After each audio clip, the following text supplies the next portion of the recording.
Hi, it's Tom from Lone Horizons, and welcome back to Dungeon Crawl Classics Dyson's Delve, our solo Dungeon Crawl Classics campaign. So first things first, I recently put out a video called How to Give Your Solo RPG Characters Personality, and I generated personalities for our 4 characters, not Myrtle the Turtle, because he doesn't really get a say in the decisions that they make. So if you haven't watched that video and you're interested to see how I did it, you can watch the video in a link in the description to this one. But I will quickly go over our characters' personalities that we've generated for them, because in the following levels of the dungeon, pretty much after this one I think, we are going to start encountering potentially non-hostile creatures, people and monsters. And I thought it would be nice to do a bit of role-playing between the characters when we encounter those creatures. And so, Maldivius, his personality, generated according to the Cloud Empress solo rules, was mostly brave and pretty flexible. So he's a pretty nice guy, really. As I said in the other video, he will go along with what the group wants to do, and he'll volunteer to play a main part in the plan. Then we have Orsiet. She is mostly unforgiving, and she's also bitter and frightened, so she's quite a negative person, and you wouldn't get much sympathy out of her. Groban, the wizard, he is also unforgiving, and he's also bitter, so he's quite similar to Orsiet. Oh, that's weird. I thought I was using the same colours for the same personality traits, but I did different ones for unforgiving. I just didn't even notice. So anyway, yeah, they are very, very similar characters actually, Orsiet and Groban. That's interesting. I wonder if they'll sort of clash or if they will agree on things a lot. And then we have Heaver, the thief. She is mostly argumentative, but she's also observant, which is good for a thief. And she can be friendly now and then, but she's also haunted by something, maybe something that happened to her in her past that we haven't yet learned what it is. So she is kind of a haunted character as well, and a bit disturbed, I think. So meanwhile, back on the adventure, last time we left them in this secret room that had a sarcophagus in it that was trapped. It blinded a couple of people and a ferret, a summoned ferret, and they recovered from the blindness pretty quickly. They found 1,100 silver pieces in the sarcophagus, I think, and they also found a scroll. And what spells did the scroll have on it? It had sleep and protection from evil. Now, is protection from evil a wizard spell, or a cleric spell?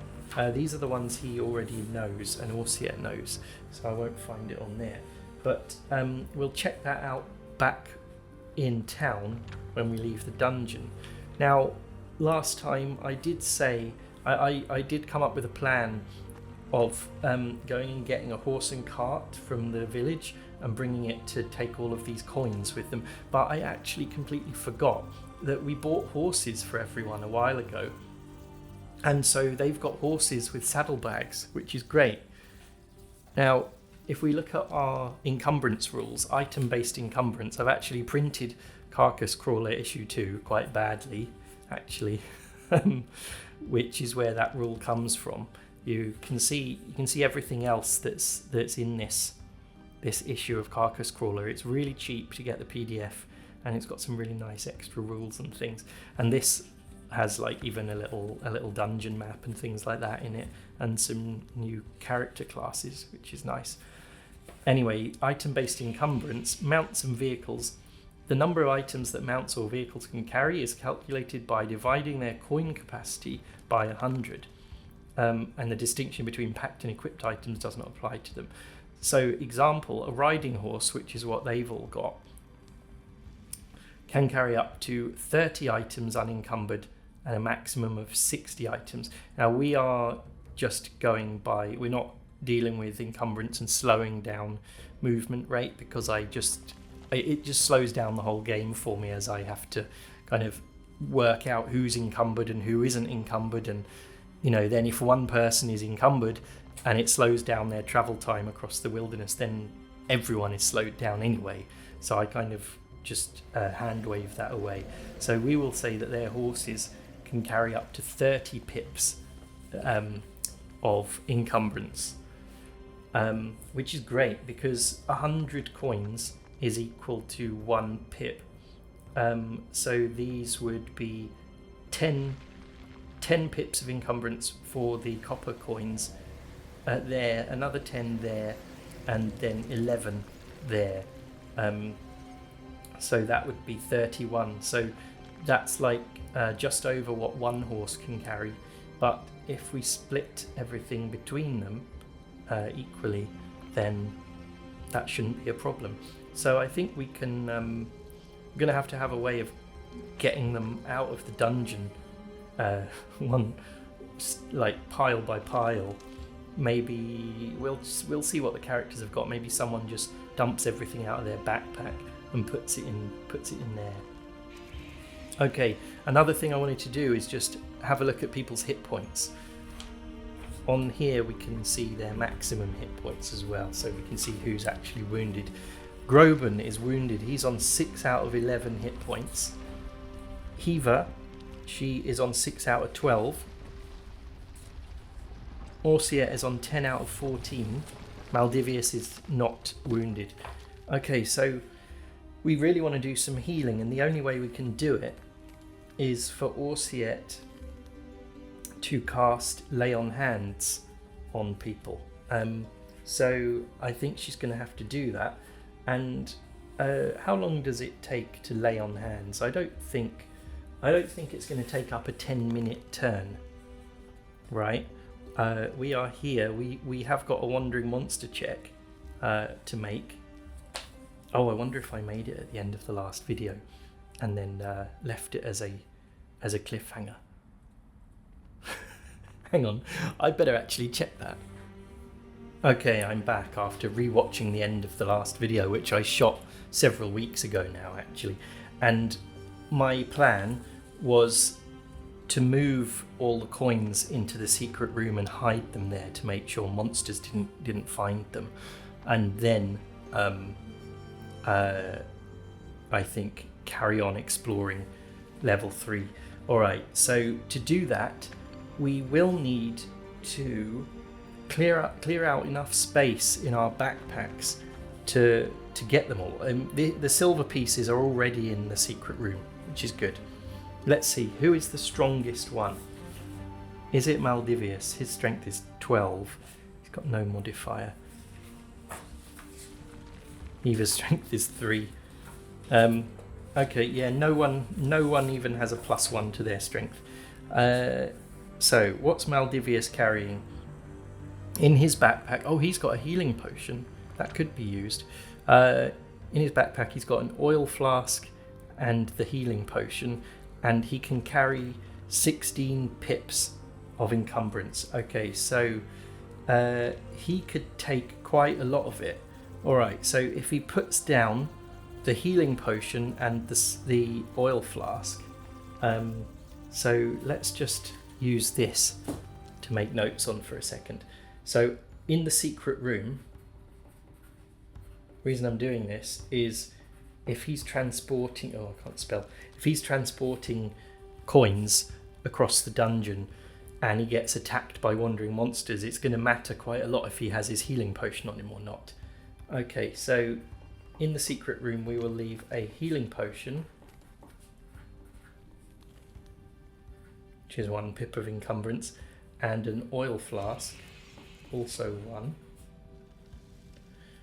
I'm not going to bother rubbing them out off his character sheet because I'll have to just write them on again in a minute. And then he can carry, hang on, that's 3 things in his backpack. Why has he got 3 things packed when he should have... his backpack Oh no, his backpack is equipped. No. Okay, so that's wrong. He's actually only got 2 encumbrance out of 16 in his pack. Okay, so that means now he's freed up 16 pips worth of encumbrance. So that means he will be able to get 1,400 coins. No, sorry, 1,600 coins. And then there will be 400 copper pieces left in one of these alcoves, which someone else can get. So I'll put Maldivius. That's where we'll write how many coins he's carrying once he's picked them up. Orsiet's got tons of stuff. Who's got the least stuff in their backpack? Heaver. Heaver could go with him. I mean, I guess they'll all go together anyway. There's no reason. Oh no, actually. Let's think about this. If 2 of them, if Orsiet the cleric stays behind in the secret room, she could be healing someone while the others are carrying out this plan. It is splitting up the party, and they could be attacked. Yeah, I guess it's not worth splitting the party over this because of wandering monsters. I'm just thinking thinking through my thought process on this out loud for you, just so you can see what goes into this playthrough in my head. Okay, so they'll all go together, but Heaver will drop her stuff in the secret room as well. So that is from Maldivius. And then Heaver's stuff will be her thieves' tools.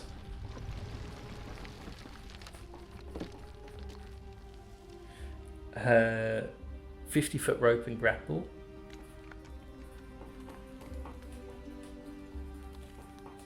Keep forgetting she's got that. It hasn't come in handy yet because this dungeon is quite a sort of 2-dimensional dungeon. She's got rations times 2, and she's got 3 oil flasks.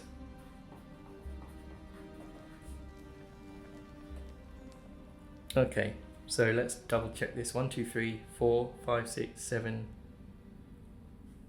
That's weird. Yeah, I think I haven't updated their equipment stuff for a while, so that's actually 7 out of 13. All right, so that is Heaver's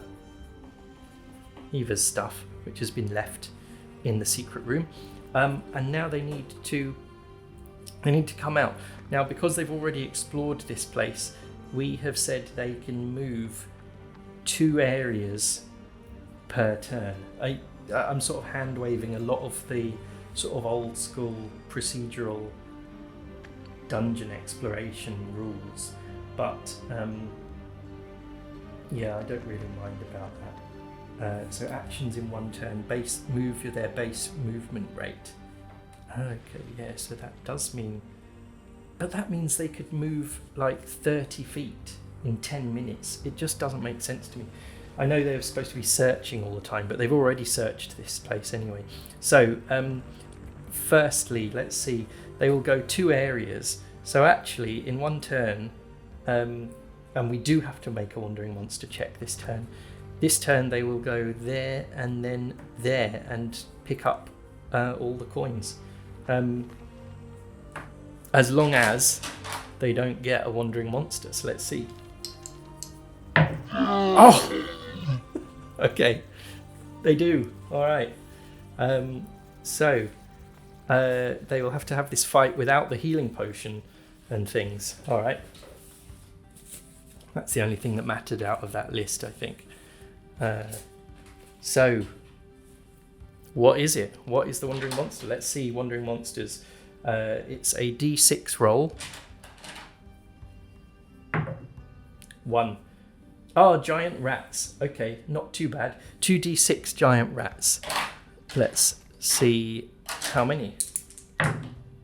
6 giant rats. Okay, I think we can probably deal with them quite easily. So yeah, let's go into combat. Okay, we've got the combat set up, and it's not looking great actually. We've got 6 giant rats here, and they're all pretty tough. I rolled up their hit points. We've got 3 of them have 6 hit points. One has 5, one has 4, and one has 3. So that's not great. They're also pretty fast with their initiative as well. Their initiative roll is D20 plus 4, which is pretty nimble for rats. I suppose rats are really fast. I saw a cat chasing one down the street the other week, and the cat couldn't catch up with it. It was going so fast.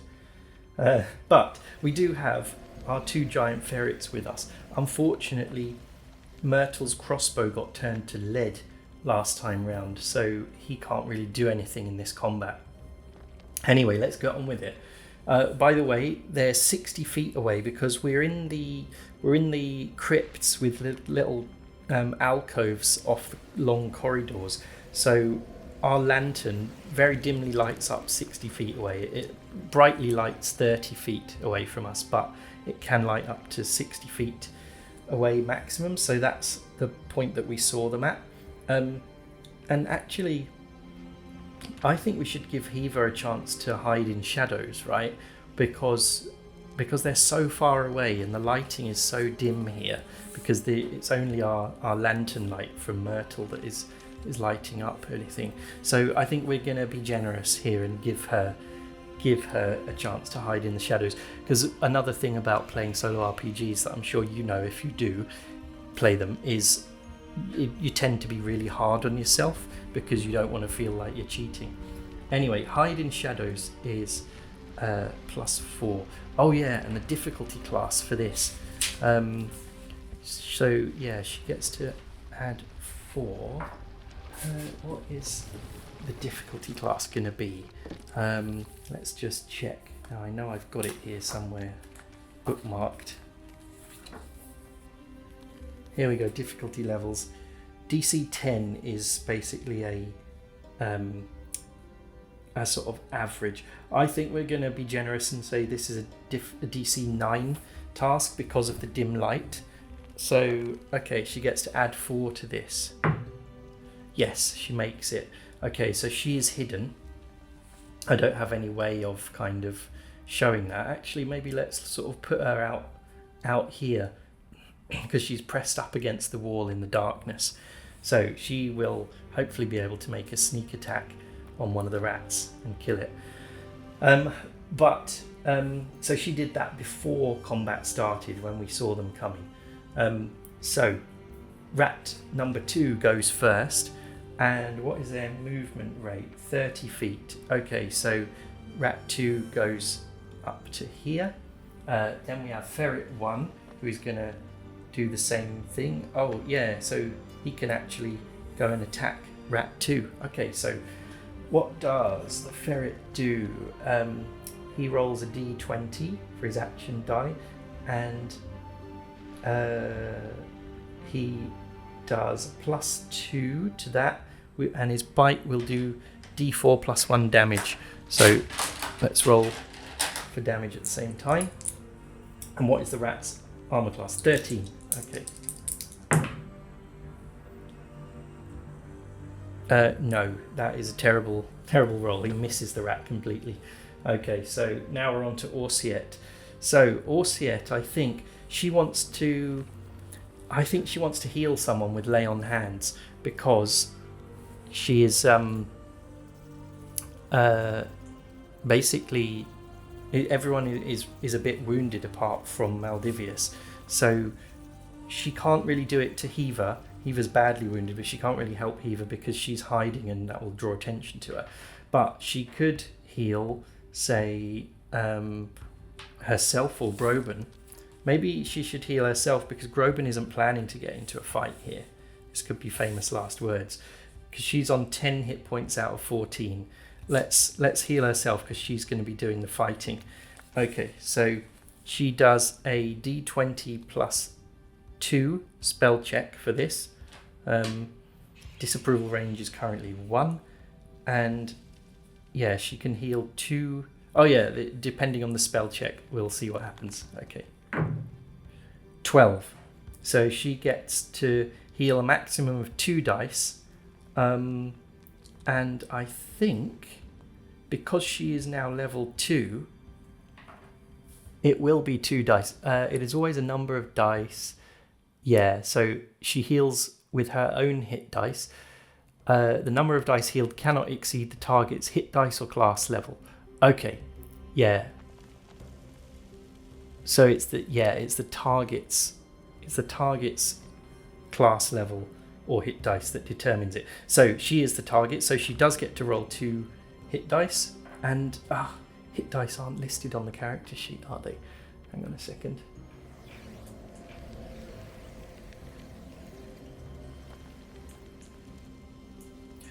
Yeah, I completely forgot about this. Each time I need to know what a cleric's hit dice is, I have to look at the cleric page in here. 1d8, okay, because it is different in every old school game. So she gets to heal 2d8 of hit points on herself. That should do it. Yes, 7 hit points. So she is now back up to 14 hit points maximum. Great, I think that was worth doing. Because she does have a sling, so she could have done a ranged attack on a rat, but I think she's better in melee combat, so I would rather she was at full strength. Okay, and then she could move as well. So let's do that. I think, what is her movement rate? I think it's 30. I don't think there's anything strange about her movement. Speed. Oh, no, it's 15. 15 feet. Why is it so low? Is it her armor? I think it's her armor. Yeah, must be her armor slowing her down because she's in full plate. Okay, so she moves 15 feet up there. Okay, so that is about 15. Next, it's the rat number 1. So that can move and attack the giant ferret. Here we go. Whoops. Oh, it's not counting because it didn't go in the tray. Okay, so rat 1. So it rolls a 9, which is a miss anyway. Okay, so rat 3 is next. That is just going to do the same thing. 11 for its attack roll, so it misses giant ferret. Rat 4.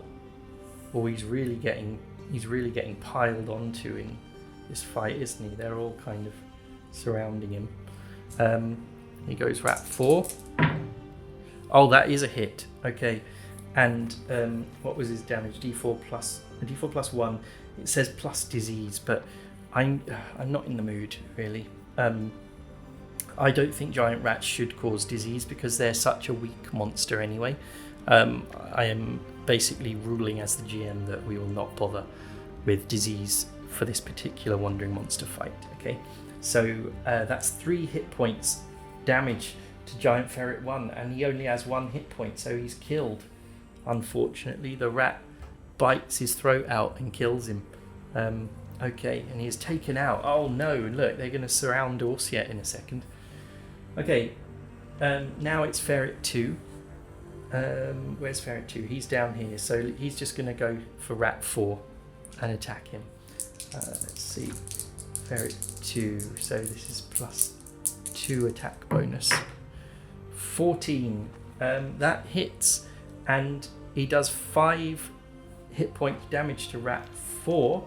Rat 4 had 4 hit points, so he's dead. Great. Cross off rat 4. Okay, now it's Groban.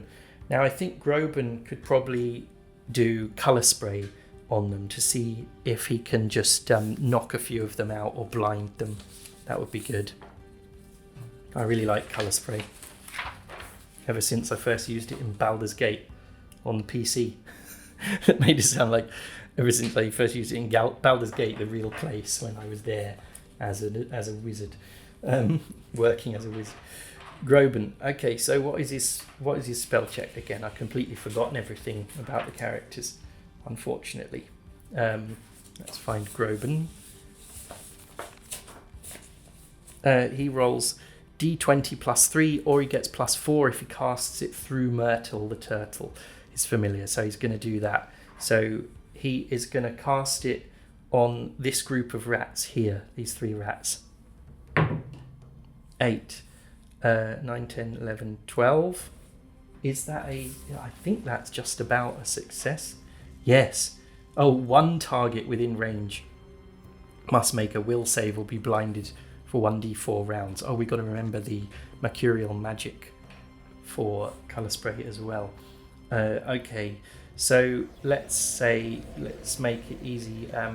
Who is he targeting with this? Because I think he gets to choose. Rat 1, 2, or 3. Rat 2. Oh, hang on. I crossed off rat 3 by mistake. It was rat 4 that was killed. Let's just rub that line out.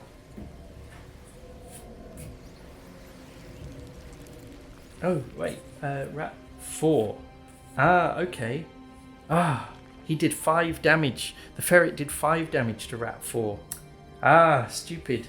So he's actually still alive because he's got 6 hit points. Oh, that's annoying, isn't it? Okay. Well, okay, I noticed it's really easy actually when doing all this on camera to make really obvious mistakes like that. I don't know why, it just is. Put the die there. Okay, so who shall we cast it on?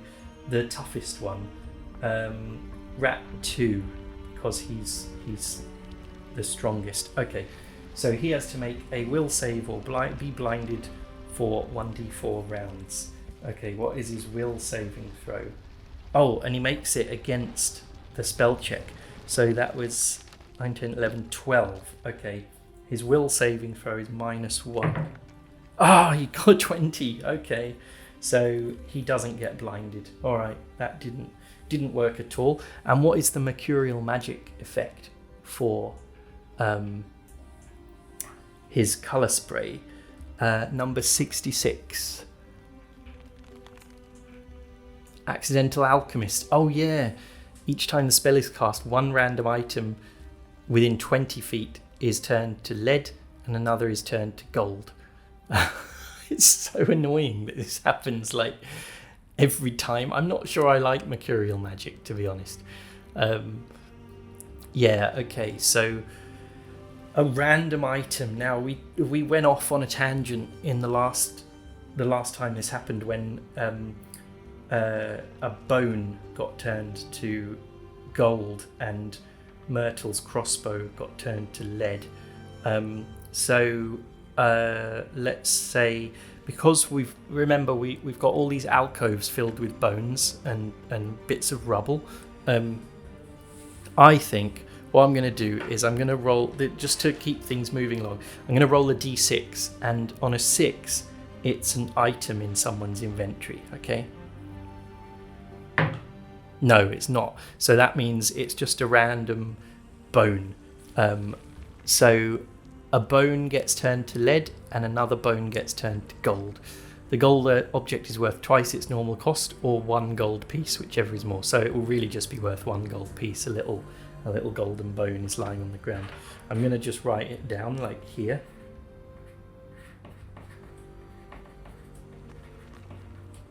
Okay, I think that is a better way of doing that, determining that, than what we did last time, where I went off and made a kind of massive table of everyone's items and then rolled on it.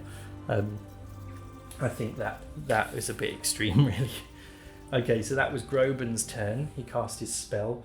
Now it is rat number 5. Okay, where is he? He's here. So he's going to attack Ferret 2. Okay, so he gets +2 attack bonus. Ferret 2's armor class is 13. Okay, so no, that is a miss. Okay, now it's Heaver. So Heaver is here in the shadows, and I think she is going to sneak attack Rat 2 with her crossbow, because Rat 2 is the toughest one. Now, let me just check how backstabbing it's called in this. Okay, so yes, the indicated attack bonus. So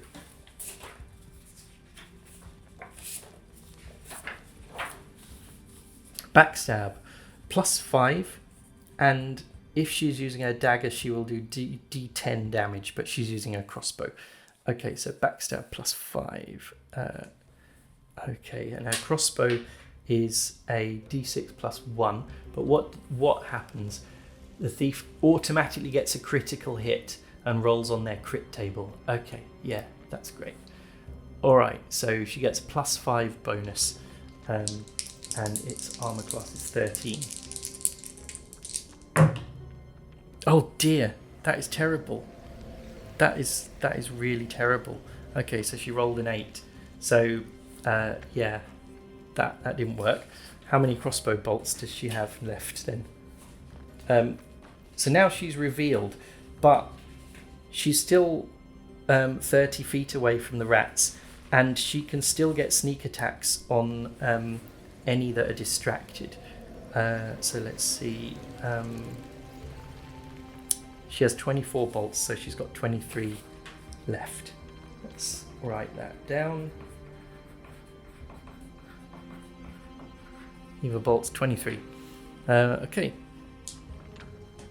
So yeah, that was a shame. Rat 6. Okay, he is going to run and attack Ferret 2. It's lucky we've got Ferret 2 to be a meat shield for us. That is a miss. Now it's Maldivius. Okay, Maldivius needs to just charge in there, I think, and start hacking up rats. Or he could do that, or he could shoot his crossbow. I think he is going to. Let's make him shoot his cross. No, let's just have him charge in. He's a fearless warrior, and he's going to use his mighty deed of arms anyway. So he is going to attack Giant Rat 6, who is down here, because Giant Rat 6 only has 1 hit point. So let's get him killed as fast as possible. So Maldivius, his attack bonus is +1d3 +1, because he's got the luck blade, that magic axe, doesn't he? And what is his damage? It is 1d10 +1d3 +1. Okay. So he's going. I think this mighty deed. He's going to try and do a sweep attack and hit that rat as well, and the damage will split the damage between them. I don't know if that's rules as written, but it's what we're going with. So the rat's attack bonus, its rat's armor class is 13. Yes, that is great. So he didn't get the mighty deed, but he has rolled a 18 and hit, and his damage is the 1d10, which is 4, plus 2, that is 6, plus another 1. So he does 7 damage to Giant Rat 6. Hang on, what am I saying? Giant Rat 6 is not the wounded one. Oh well, anyway, that's who he attacked. He kills it outright. That is great. I think it's very hot here tonight. It's very late at night and it's very hot, and my brain is completely fried, unfortunately. But we will do our best. Next is Myrtle the Turtle, but he's not going to do anything because of his lead crossbow, which he can't use anymore. And yeah, he's just going to stay as far back as he can. I mean, he could move further away as well, and we'll start doing that if things start to get hairy with the rats approaching. All right, now it's rat number 2. So rat number 2 is 15 feet away from Orsiet. Oh, but he's actually closer to Ferret 2 and Maldivius. So is he going to go for Ferret 2 or Maldivius? Let's see, because he's not necessarily further away than him. We will just roll a d4. On a 1 to 2, he goes for Ferret 2. No, he goes for Maldivius. Okay. So which rat is it? Rat 2 goes down here and attacks Maldivius. What is Maldivius' armor class? 18, that's good. So that's a miss. Good, he is nice and tough and hard to hit. Okay, Ferret 1 is dead. Which rat just got killed as well? Giant Rat 6. Okay. cross him out. Okay, so now it's Orsiette's turn. I think she's going to charge in, or is she going to cast a spell? Actually, she could even heal Groban if we want. Although all these rats are going to pile onto these two guys, which might not be good. I think she's going to attack actually, or maybe why don't we let her cast a spell first, because she has got one that is quite good. Holy Sanctuary. Okay. Now let's just check her character sheet. Orsiette. Her disapproval range is still 1, but remember she gets -1 to all her rolls for today, unfortunately. That is a shame. So, yeah, she is going to cast Holy Sanctuary on herself. 5. Okay, and it's +2. So that is a 7. I don't think that's going to cut it. Just failure, so she doesn't lose it for the day or anything, she just fails. Alright. Yeah, that's a shame. And she could actually move 15 feet back. Does she want to do that? No, she wants to stay where she is because she is a kind of, I was going to say bullet sponge, meat shield. And she wants to stop them from getting to the squishy thief and wizard. Okay, so now Rat 1 is going. Where is he? He's up here. He is closer to these two. So again, on a 1 to 2, he attacks the ferret. Okay, he does attack the ferret. Oh, here we go. 10, 11, so that's a miss. Okay, the rats aren't very skilled in combat, luckily. Rat 3. I can't remember who's in combat, who's currently sort of engaged with who. So we're going to say, like, these guys haven't decided yet. He has, and he has. And then we'll move them down and around us as we need to. Okay, Rat 3. Oh, what am I doing? Who is he? We need to determine who he's attacking.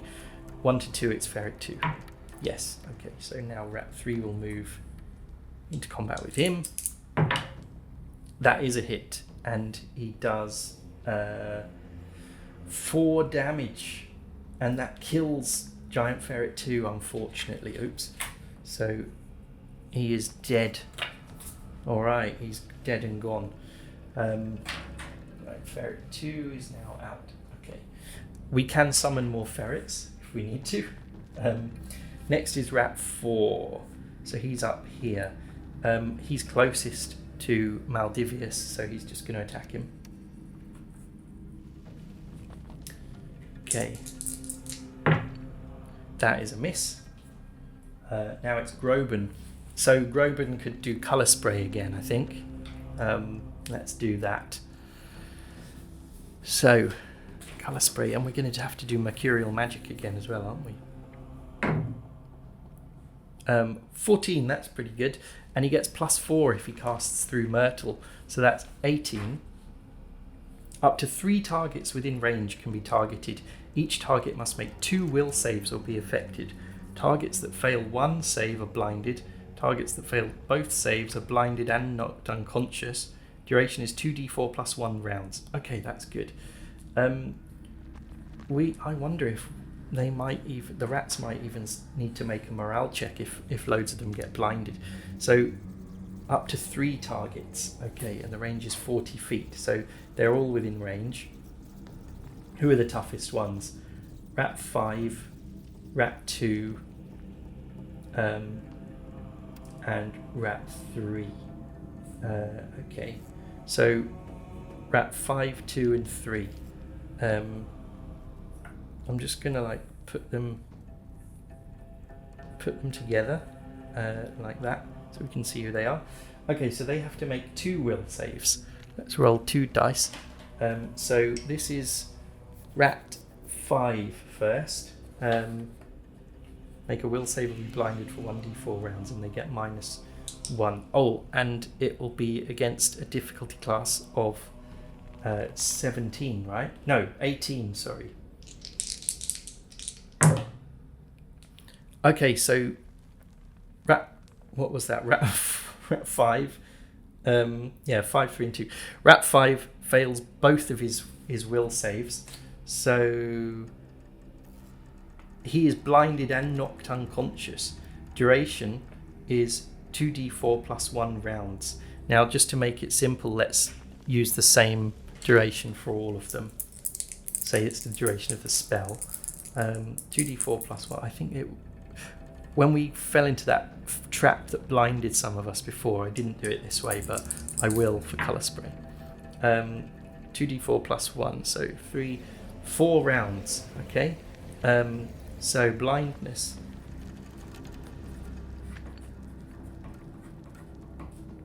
One, 2, 3, 4 boxes to be ticked off. Okay, so Rat 5 is blind and unconscious. Let's write it here. Blind and unconscious. And then Rat 3 makes 2 will saves against 18. So he fails both. He is blind and unconscious. Rat 3. This is actually good. Very good for us. Blind and unconscious. Rat 2. 2 will saves. Oh, he survives 1. Okay, he makes 1. So he is just blind. Rat 2. Blind. Okay. So what does blindness mean again? I think they get minus, from memory from last time, they get -8 to attack bonus. And they also, people attacking them get, hang on, have I got my combat? Yeah, attack roll modifiers. Defender is blinded, you get a +2 bonus, attack bonus to hit them. Doesn't really seem that much. What if they're helpless, paralyzed, sleeping, or bound? You get +1 die. You move up the dice chain with your attack roll to them. Okay, right. Okay, so yeah, that's Groban done. Maybe he'll start shooting at some of them next. Okay, Rat 5 is blind and unconscious for this turn. So does that mean... No, I'm going to start counting from the following turn, okay? Now it's Heaver. So Heaver is still up here. She can sneak attack anyone who is distracted. Shooting at these guys means firing into melee. I think... I can't really say that this rat here is distracted by Orsiet or him. He is within melee range of him, but I think I'm being too generous if I say that counts as distraction. So what she could do is sneak attack one of the sleeping rats. Let's say Giant Rat 5, because he has 6 hit points, he's tough. We should whittle him down. So that means Defender is unconscious, sleeping, so +1 die to her attack roll. So from a D20, does it go to a D24? Okay, here's the dice chain. Yes, the next one up is a D24, so she gets to roll a D24 for her attack bonus. That is this, her attack roll, that's this one. So she gets a +5 to her attack roll, and she rolls this die. That's good. We haven't had to move up the dice chain yet. This is the first time. And what does she do? Damage, she does 1d6 +1, but she will automatically crit. Okay. Oh, that is that a critical, being a 20? Oh, what am I saying? She's got an automatic crit. Okay, it doesn't matter. Okay, so she crits automatically because she hit it. She's only done 2 damage so far, but she might do more with the critical. So that is 2 damage so far, but then she rolls on her crit table, and let's check her crit die.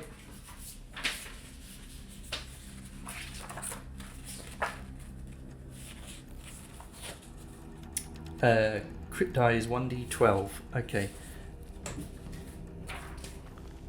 And that is affected by her luck as well, isn't it? What is her luck modifier? Oh, she's got no luck, and she's got no luck modifier anyway, normally. Okay, so she's done 2 damage so far. Now she rolls a d12 on her crit table. 2. Slashes to head, removes foe's ear. Inflict plus 1d6 damage with this strike and leave the enemy with a nasty scar. Okay, so her total damage will be 2 plus 3. 5 damage to Giant Rat 5. So he has been shot in the ear and his ear is completely destroyed. It's funny because in most games you could just do a coup de grace on them. That's funny. Okay, so that is that. Now it's Maldivius again. Maldivius is in combat with these two. He's going to try and cleave again. I've basically just given him the cleave ability by using his mighty deed of arms. Okay, so he's attacking Rat 2, I think. What is Rat 2 is on 6 hit points. Rat 4. Oh, Rat 4 is actually only on 1 hit point, so he's going to attack Rat 4. The mighty deed doesn't work. Oh, and he misses, unfortunately. Okay. Myrtle Turtle is skipping his go. Rat 2 is blind, so he's in combat with him, and he gets a -8 to his attack roll based on my memory of last time we checked it. Okay, so oops. So here we go. -8. Okay, yes, that is a miss. Okay, so that is we've done 1 turn now. Orsiet. Okay, so Orsiet is here. I think she should just attack Rat 1 now. She did try casting that spell before, but let's just get into combat with Rat 1.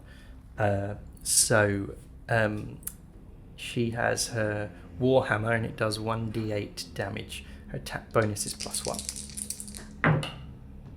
Oh, that was almost a 20 then. Did you see that?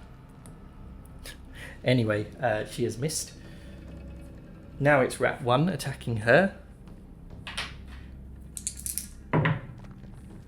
That is a miss as well, right? What's her attack bonus? It's +2, and her armor class is 18. Yeah, that's a miss. Okay, Rat 3 is blind and unconscious. Now Rat 4. So Rat 4 is attacking Maldivius. Oh, it's fumbled. Okay, let's roll on the fumble table. What do monsters roll? What die do monsters roll on it? Maybe it's a D20. Do characters have a fumble die? Oh yeah, they do. Fumble die D16. Everyone seems to have a D16 fumble die, so let's just roll that. That's this one. Okay, what's it going to do? 10. You should have maintained your armor. The joints of your armor seize up, freezing you in place. You cannot move or make an attack for 1d3 rounds. Unarmored characters are not affected. Oh, that's a shame. So nothing happens. Okay. And now Groban, how many rats are still conscious? 1, 2, 3 out of 6. These rats actually need to make a morale check, don't they? So we'll do that next. Groban is going to shoot. Oh, I didn't make a note of his arrows. He hasn't actually shot yet, has he? Let's say, or maybe he has. I can't even remember. That's how bad things have got. He can't really shoot into melee because it's risky. So why doesn't he shoot at Rat 5? Okay, so no attack bonus. Damage is 1d6 -1. Oh, everyone is rolling so badly, really. So he misses. And how many arrows does he have? 13, so he now has 12 arrows.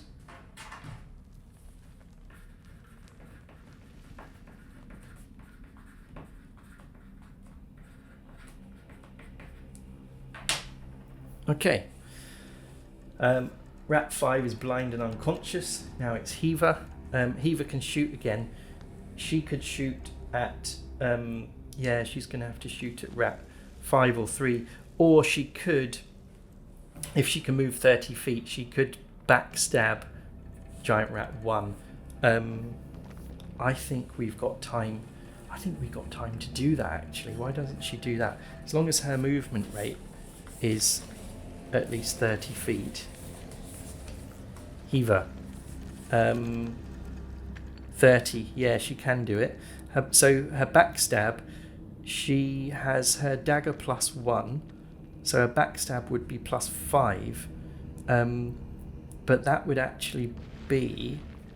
let's see, what is her... Oh, it's complicated, isn't it? Because of her strength modifier and her magic dagger. So she's got dagger +1. Her melee attack is normally -1 because of her really bad strength. So backstab is +5. So that would mean she does a +4 attack bonus if she attacks it. Okay, so she is going to attack it with +4 attack bonus and D10. I think it would be D10 -3 damage. It would be -2 because of the +1 from the magic dagger. Okay, so damage would be D10 -2. 15, yes, so she hits. She does 4 damage and automatically crits as well. So let's go to her crit table. So 4 damage plus the roll on the crit table. What is her crit die again? D12. She rolls on table 2. 3. Clean strike to back. Inflict +2d6 damage with this strike. Okay, so she's done 4 plus 2d6. How many hit points does it have? It only has 3 hit points. It's already dead, but let's just see how much it gets. Wow, 11 damage she did to it. Okay, so Giant Rat 1 is killed. Great. She has saved Orsiet, or helped Orsiet anyway. Giant Rat 1 dead. And they're going to make their morale check next turn anyway. Okay, now it's Maldivius. He's going to do the same thing again. Here we go. And he's attacking Giant Rat 4. Yes. Oh, yes. So that is a hit. And he also does his Mighty Deed of Arms. And so he does 6 plus 3 damage. I think. Or wait, I think he gets a +1 to that actually. So 9, 10. He does 10 damage split between those two because he's cleaving through them with his massive luck blade, the magic battle axe. So that's 10 damage, 5 each. Rat 2 and Rat 4. Okay, so Rat 2 is still alive. Rat 4 is dead. So we can now cross off Rat 4. Okay, good. Right, now it's Myrtle, but we're skipping him. That is another turn of blindness and unconsciousness done. Right, so Rat 2 is the only one left standing, and he's panicking because he's blind. So what is his morale score? Okay, he just needs to do a will save, basically. A morale check is just a will save, and he needs to get 11. A will save versus 11. No. So the giant rat is going to flee. It's going to just run off into down the corridor, and I think Maldivius isn't gonna try and hit him as he runs. He's just going to let him go. Okay, and so the others are just going to crowd around these two rats and just start stabbing them and hitting them until they're both dead. Okay. Right, so that is the end of that combat. Alright, so no one got wounded in that combat, but it was a pretty challenging fight. So I am going to award 2 XP for it to everyone. They did pretty well. Okay, so Heaver is now on 55 out of 110 needed to reach level 3. So is Groban.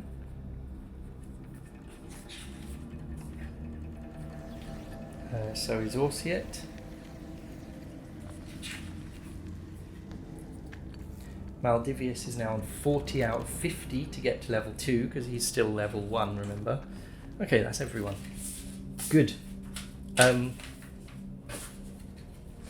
There we go. Now, shall we just finish this plan that they had to go and collect all these coins and bring them back? So, right, that is... look at that. At some point I started doing ticks instead of crosses in these boxes. I don't like ticks. Why did I even do that? It's so weird. Okay, so yeah, that was that Wandering Monster check done. So we made it across 2 areas to here. We're going to pick up all the coins and take them back. And I think we can do that in this same turn before we make another Wandering Monster check. And when we make the check, we're going to be in the secret room again. Okay, so now, yeah, so, and we roll on a d20, 1 in 20 chance because we can close the secret door and we're hidden from view. So much better odds than 1 in 6. Okay, so there's now 2,000 copper pieces in here. And we have picked up all our stuff again. We've got the stuff back. And that means that gold is... it's not gold. Silver and copper is safely hidden away in there. And yeah, no monsters will come and raid it because they won't know about the secret door. Alright, now before we do this Wandering Monster check... Oh yeah, so that was that turn. That was taken up by that. Before we do this Wandering Monster check, I think Orsiet is going to cast Lay on Hands again on who is really badly wounded. Groban and Heaver are both badly wounded. She's going to try and heal Heaver. Now, what is Heaver's alignment?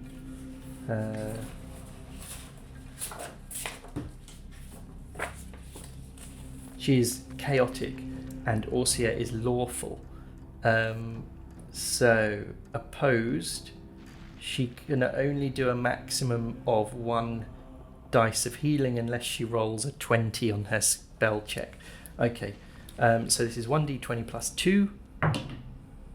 19. Ah, she almost got 20.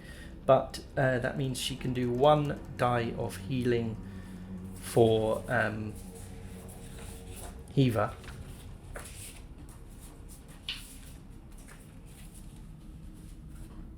And I think Heaver's hit die is a d6.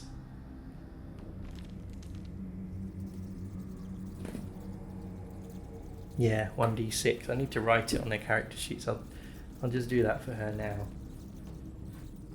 Hit die 1d6. Okay, so yeah, she does get to do 1d6 healing on her. Let's see. 2. That's not very good. Alright. So she's now up to 8 out of 12. Not too bad. And then let's make that Wandering Monster check. We'll say on a 1, we get Wandering Monsters that know about the secret door and come in. 4, okay. No Wandering Monsters. Alright, so that is that turn done. Oh, the ferrets were going to be unsummoned in like 20 minutes, but I'll just rub that out anyway because they're dead.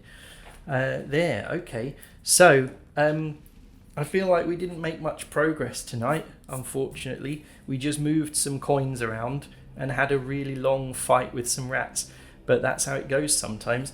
Look, next time we're going to head south, and there's more alcoves, more creepy alcoves, and some kind of room down there that we'll investigate as well. There are also stairs up there that we walked past. Did we? Oh, maybe we came down from that way, actually. That's the way we came down, yeah. So that goes up to level 2. Alright. But anyway, hope you enjoyed that. And I will try and get another episode of this series done soon, because I really like making progress through the dungeon and discovering like what is coming next. Yeah, I will see you in the next video.